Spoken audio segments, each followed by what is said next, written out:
हर कोई जानना चाहता है कि आखिर 14 जून 2020 को क्या हुआ था।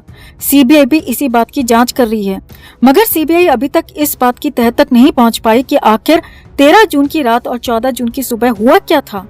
मगर अब एनसीबी काफी हद तक इस बात के करीब पहुंच चुकी है और एनसीबी की चार्जशीट में इस बात के तमाम सबूत हैं कि 14 जून की साजिश के लिए 16 मार्च 2020 को एक मीटिंग भी हुई थी, जिसमें रिया चक्रवर्ती, शौविक चक्रवर्ती के साथ ही दीपेश सावंत और सैमुअल मिरांडा भी शामिल हुआ था। जी हाँ, ये बेहद चौंकाने वाला खुलासा एनसीबी की चार्जशीट के जरिए हुआ है और इसी चार्जशीट में आरोपी नंबर 10 यानी कि रिया चक्रवर्ती का नाम 73 बार लिया गया है। तो क्या कुछ है एनसीबी की चार्जशीट में, आपको सब कुछ एक एक शब्द बताते हैं। आप भी वीडियो को लाइक और शेयर कर अपना प्यार और सपोर्ट दिखाएं और कमेंट में अपनी बात, अपनी राय जरूर रखें। चैनल को सब्सक्राइब कर चैनल के साथ जुड़कर हमारी आवाज बने। तो सुपरस्टार के जाने के ठीक 760 दिन बाद नारकोटिक्स कंट्रोल ब्यूरो ने बुधवार को यानी कि 13 जुलाई को 286 पेज का ड्राफ्ट चार्जशीट एनडीपीएस कोर्ट में दायर की। 237 पेज में 33 आरोपियों की डिटेल बयां है और उन 50 पेज में आरोपी नंबर 10 यानी कि रिया, आरोपी नंबर 7 यानी कि उसके भाई शौविक समेत बाकी आरोपियों की क्राइम में भूमिका को डिस्क्राइब किया गया है। एनसीबी ने 6272 पेज के डिजिटल एविडेंस, 2226 पेज के बैंक डॉक्यूमेंट्स और मोबाइल नंबर्स की एक सीडी भी जमा करवाई है। इसके अलावा 2960 डॉक्यूमेंट्स सबूत के तौर पर कोर्ट में जमा करवाए हैं। अब इस चार्जशीट को लेकर जो भी बारीकियां सामने आई हैं वो हम आपको बताते हैं। तो एनसीबी के मुताबिक रिया चक्रवर्ती अपने भाई शौविक के साथ साल 2018 से ही ड्रग पेडलर से जुड़ी हुई थी। एनसीबी की चार्जशीट के मुताबिक अब्दुल बासित परिहार ने पूछताछ में बताया था कि वो 2018 में पहली बार रिया और शौविक से मिला था और तभी से वो दोनों ड्रग डीलिंग में जुड़ गए थे। परिहार के बयान के मुताबिक ये सभी ड्रग अभिनेता के घर काम करने वालों को दिया करता था। डिलीवरी की पेमेंट और ड्रग को चुनने का तरीका खुद रिया चक्रवर्ती तय करती थी। एक दो बार रिया चक्रवर्ती को डायरेक्ट भी ड्रग की सप्लाई की गई थी। एनसीबी ने अपनी चार्जशीट में रिया और शौविक के बीच हुई चैट का हिस्सा भी जमा करवाया है और ये चैट उस मीटिंग से ठीक पहले यानी कि 16 मार्च 2020 की है। जी हाँ, चैट में रिया और शौविक नशीले पदार्थों की सप्लाई को लेकर बात कर रहे हैं। इस चैट में आखिरी तारीख का बार बार जिक्र हुआ है और सूत्रों की माने तो सप्लाई की आखिरी तारीख इस चैट में 14 जून 2020 बताई गई है और यही वो तारीख है जिसने देश से एक शानदार अभिनेता छीन लिया और रिया चक्रवर्ती हर किसी के निशाने पर आ गई। एनसीबी की तरफ से चार्जशीट में रिया चक्रवर्ती का 73 बार नाम लिया गया है और पहले उन 50 पेज की रिपोर्ट में रिया का नाम 32 बार लिखा गया है। चार्जशीट के पॉइंट नंबर 11 में लिखा गया है कि शौविक, सैमुअल और दीपेश के खुलासे के बाद रिया को 6, 7 और 8 सितंबर को पूछताछ के लिए बुलाया गया। ड्रग केस में रिया के इन्वॉल्वमेंट की पूरे सबूत मिले और इसी आधार पर रिया चक्रवर्ती को 8 सितंबर 2020 को गिरफ्तार भी किया गया। वहीं पॉइंट नंबर 53 में लिखा है कि शौविक के कहने पर 17 मार्च को रिया के एटीएम कार्ड का इस्तेमाल कर सैमुअल मिरांडा ने 10,000 में जैद बिलात्रा नाम के पेडलर से 5 ग्राम गांजा खरीदा था। वहीं रिया और शौविक ने 7,000 देकर कैजान इब्राहिम से भी ड्रग लाने को कहा था।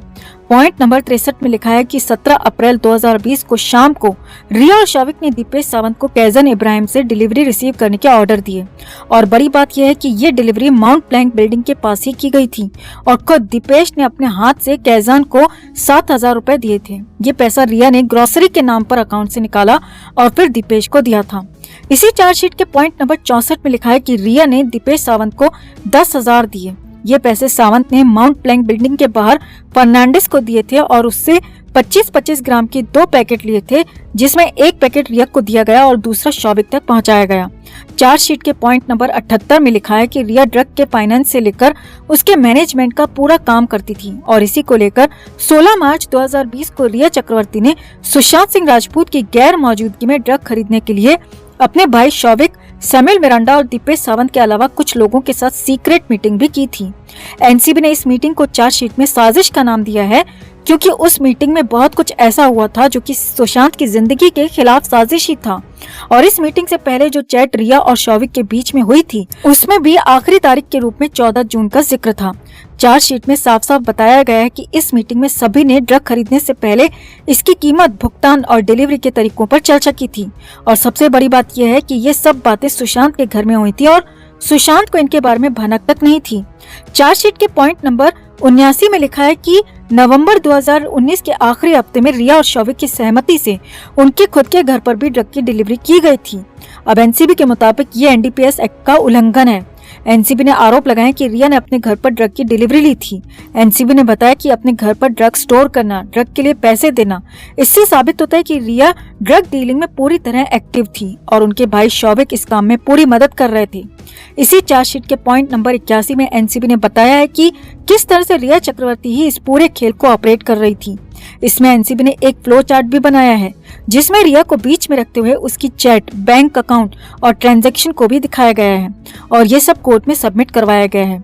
अब इस चार्जशीट को कोर्ट में जमा करवाने के साथ ही एनसीबी पहली ऐसी एजेंसी बन गई है जो कि सुशांत की मौत के मामले में चार्जशीट तक पहुंच गई है। सीबीआई ने इस केस को 6 अगस्त 2020 को रजिस्टर किया था। सीबीआई को जांच करते हुए 708 दिन हो चुके हैं दोस्तों, लेकिन एजेंसी के हाथ कुछ नहीं लगा। वहीं ईडी की जांच भी कहां तक पहुंची कोई नहीं जानता। अब इन तीनों एजेंसियों के अलावा मुंबई और बिहार पुलिस ने भी इस मामले की जांच की थी।